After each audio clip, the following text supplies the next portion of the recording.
जबलपुर के पास गड़ा गांव में आपका जन्म हुआ। आपके एक मित्रवत भ्राता थे, उनका नाम था चतुर्भुज दास। आपका पूर्व का नाम था दामोदर दास, सेवक जी का। तो दामोदर दास और चतुर्भुज दास, आप में भक्ति के लक्षण तो थे, लेकिन कोई पथ दिखाने वाला नहीं था। एक बार कुछ रसिकों की टोली जबलपुर आई और जबलपुर से आपके गांव की तरफ आई। संत जनों ने पूछा, हाँ भाई इस गांव में कोई भक्त है? बोले हाँ, वो दामोदर दास और चतुर्भुज दास, उनके यहाँ चले जाओ। संत जन सब वहां पहुंच गए, वहां बैठ गए, कीर्तन होने लगा, सत्संग होने लगा। और सत्संग होते होते होते होते होते जैसे ही अंतरंग लीला में पहुंचे, रास की चर्चा होने लगी, श्री जी के रूप की चर्चा, लाल जी के भाव की चर्चा, मान लीला, ठाकुर जी की विविध विविध लीलाओं पर जब चर्चा प्रारंभ हुई, दामोदर दास और चतुर्भुज दास दोनों के नेत्र सजल होने लगे और दोनों के मन में भाव आया। बोले यही रस तो हमको चाहिए जिसके लिए हम तड़प रहे हैं। बोले ये रस कहां से मिला आपको? बोले अरे भैया कहा बताएं, वृंदावन में श्री राधा वल्लभ लाल जी को जिन्होंने प्रकट कियो, वृंदावन को जिन्होंने सुव्यवस्थित कियो, ऐसे श्री हितरवंश महाप्रभु, ये रस तो हमने बिंदु दई है, वो तो साक्षात खान है ऐसे रस की कि भाई बस अब तो वृंदावन जानो और श्री हितरवंश महाप्रभु से दीक्षा लेके आनी। संत जन तो वहां से प्रस्थान कर गए, पर आप दोनों के चिंतन करते करते करते करते घर के कार्य इतने पड़ गए कि 3 महीना बीत गए और दोनों वृंदावन नहीं गए। 3 महीने बाद वही संतन की टोली फिर आई गांव में और महाराज दोनों ने बड़ा स्वागत किया, व्यवस्था करी, सब अनुकूल कर दियो। आज जब सत्संग प्रारंभ भयो, रस नहीं आ रहा है, भाव नहीं आ रहा है। जय जय वादना जैसी रस चर्चा करो ना, अब समुद्र ही सूख गयो तो रस चर्चा कहा सुनाऊं। दामोदर दास चतुर्भुज दास बोले मतलब? बोले श्री हितरवंश महाप्रभु जी लीला में प्रवेश कर गए कि भैया राजभोग कराई, श्री राधा वल्लभ लाल जी को राजभोग धरा करके, राजभोग पधरा करके और फिर श्री लाल जी की आरती आदि करके और बस कुंज में गए और फिर महाप्रभु जी को खूब ढूंढो, नहीं मिले।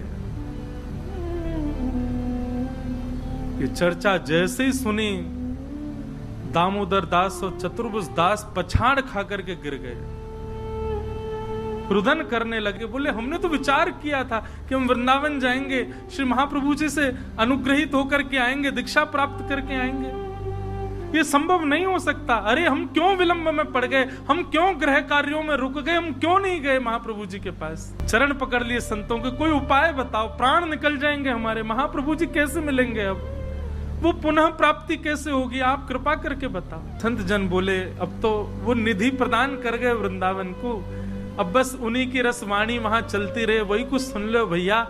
अब महाप्रभु जी तो लीला में प्रवेश कर गए। बोले आप उपाय बताओ ना, कैसे अब कुछ करो ना, कैसे हो सके, कोई तो उपाय होगा। बोले अरे भाई जो लीला में प्रवेश कर गए वहां के लिए कहां उपाय बताऊं अब? एक संत बोले एक उपाय है। क्या? श्री महाप्रभु जी के बाद में उनके आसन पर उनके प्रथम पुत्र श्री वनचंद्र जी विराज रहे हैं। आपकी यदि इच्छा हो तो पुत्र पिता के समय ही होता है और उन्होंने भी खूब रस विस्तार किया है। आप जाओ और वृंदावन जाकर के श्री वनचंद्र जी की दीक्षा ग्रहण कर लो, उनसे अनुग्रहित हो जाओ हित परंपरा में।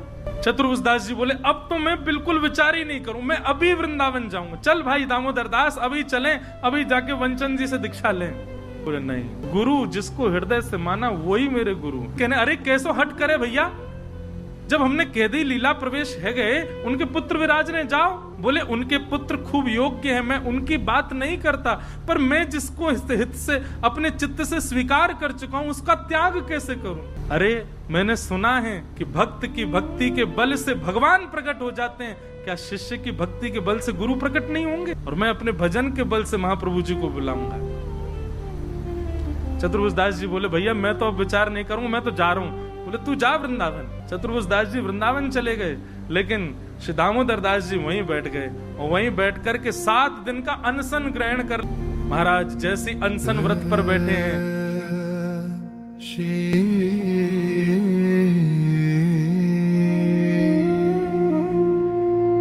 हित हरिवंश जी सुन लो मेरी पुकार, रोते रोते तुम्हें बुलाऊं।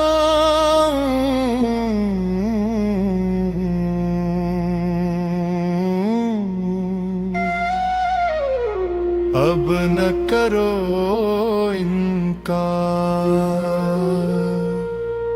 श्री हित हरिवंश जी, श्री हित हरिवंश जी।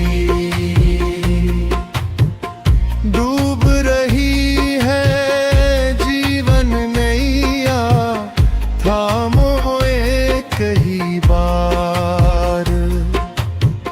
बिन तुम कौन सहारा देवे, टूटे सब आधारा। श्री हित हरिवंश जी, श्री हित हरिवंश जी, श्री हित हरिवंश जी।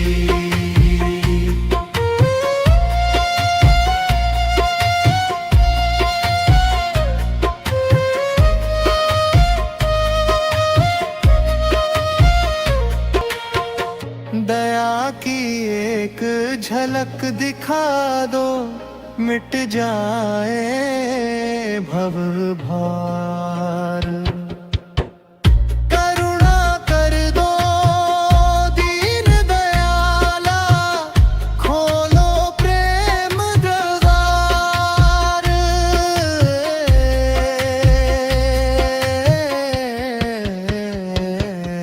श्री हित हरिवंश जी, श्री हित हरिवंश जी।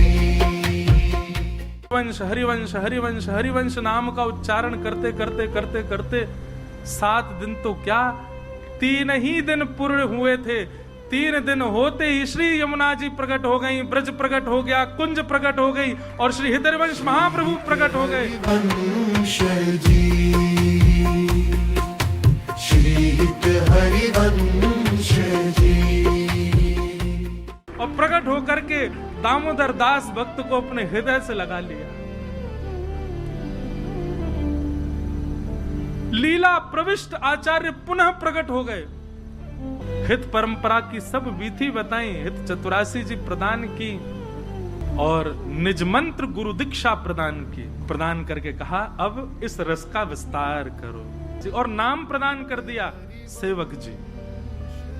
आपने हित चतुरासी जी का पाठ किया, हित परंपरा का इतना चिंतन किया कि उसके बाद श्री दामोदर दास जी सेवक जी ने महाप्रभु जी के ऊपर एक संपूर्ण ग्रंथ की रचना कर दी, जिसको सेवक वाणी कहते हैं।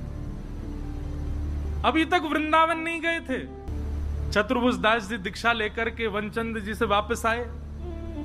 वापस आकर के देखा तो महाराज ये तो हरिवंश परंपरा का माथे पर शीश पर तिलक विराजमान और राधा वल्लभ हरिवंश कहते घूम रहे हैं। चतुर्भुज दास जी बोले हे दामोदर दास, हम तो दीक्षा ले आए। बोले मैंने भी ले ली। किन से? बोले श्री महाप्रभु जी, हरिवंश महाप्रभु आए, आकर के दीक्षा देके गए। बोले अरे तुम बात बना रहे हो।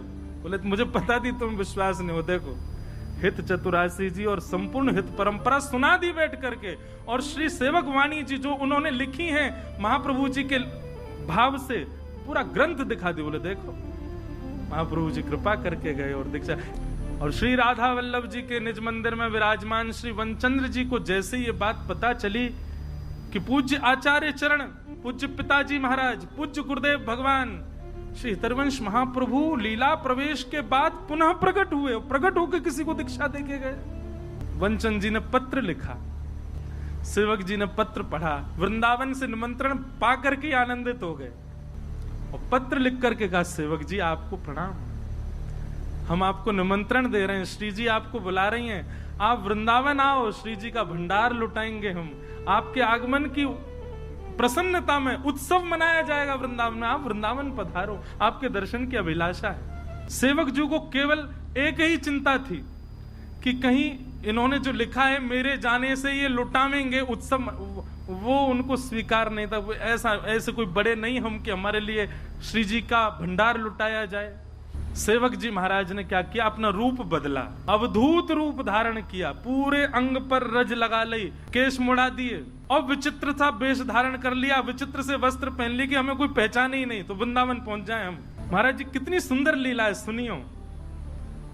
सेवक जी वृंदावन आए, राधा वल्लभ जी के मंदिर में जैसे ही प्रवेश किया तो श्री राधा वल्लभ लाल जी वनचंद्र जी से चर्चा कर रहे, कुछ बात कर रहे थे लीला की। अच्छा, दर्शनार्थियों को तो देखने में लगता ठाकुर जी खड़े हैं बस, लेकिन वनचंद्र जी को सब अनुभूति होती, हाथ भी सीधे कर रहे हैं, बैठ भी रहे हैं, बोल भी रहे हैं, और सब बात हो रही। और चर्चा करते करते श्री राधा वल्लभ लाल जी बात उनसे कर रहे हैं और तिरछी नजर से ऐसे देख रहे हैं। और जैसे ही तिरछी नजर करी श्री राधा वल्लभ जी ने, बोले चर्चा मोते कर रहे हैं, देख कहां रहे हैं। जैसे ही पीछे मुड़ करके देखा तो एक अवधूत भेष में, केश नहीं है, अवधूत सा भेष है, कछु फटे पुराने से वस्त्र पहन रखे हैं, पूरे तन पर रज लगा रखी है। जैसे ही रूप देखा, वनचंद जी ने ठाकुर जी को देखा, बोले ठाकुर जी दृष्टि से किसी को नहीं देखते। जैसे ही देखा ठाकुर जी देख रहे हैं, तुरंत समझ गए, बोले कि ये सामान्य नहीं हो सकते। और इस वक्त पृथ्वी पर असामान्य केवल एक है, वो है सेवक जी महाराज। वनचंद जी को विश्वास हो गया यही सेवक जी हैं। तुरंत दौड़े मंदिर से, जाकर के श्री सेवक जी महाराज को हृदय से लगा लिया। सेवक जी बोले जय जय, आपको कैसे पता चला कि मैं हूं? बोले उनने बतायो। और जैसे कही उनने बतायो, सेवक जी के नेत्र सजल हो। वनचंद जी बोले हाँ भाई आज्ञा है, भंडार खोलो, लुटाओ। श्री जी के आभूषण, श्री जी की मणियां, श्री जी के स्वर्ण चांदी की सामग्री सब लुटाओ बधाई में। सेवक जी आए हैं, चरणों में गिर गए, बोले नहीं भगवान, श्री जी की सामग्री ऐसे मत करो आप, मुझको बहुत पीड़ा होगी। बोले अच्छा, तो अमनिया जो अभी तक श्री जी ने धारण नहीं करी है उनको रहने देंगे, जो श्री जी धारण कर चुकी हैं प्रसादी है युवा को लुटाएंगे। और महाराज पूरे वृंदावन में उत्सव भयो सेवक जी के आगमन को। वनचंद जी छतरीन पर चढ़ चढ़ के लुटा रहे हैं, सेवक जी महाराज वृंदावन पधारे। वर्णन आता है कि श्री सेवक जी और श्री बड़ा रास मंडल पर विराजे, आप 6-7 दिन ही वृंदावन में रह पाए। महाराज जी उनको जो लीला थी वह इतना विरह हो रहा था, इतना मतलब असाधारण सी स्थिति उनकी हो रही थी कि वे रोक नहीं पा रहे थे स्वयं को। अब इसमें ऐसा कह लो कि वो नहीं रुक पा रहे थे, पर हम तो ऐसा कहेंगे कि श्री जी को मन ना लग रहा, बोले लाओ इनको कुंज के अंदर भीतर। एक दिन उठ करके गए और वहीं सामने एक कुंज थी, उस कुंज में प्रवेश कर गए और श्री सेवक जी महाराज भी लीला प्रविष्ट हो गए।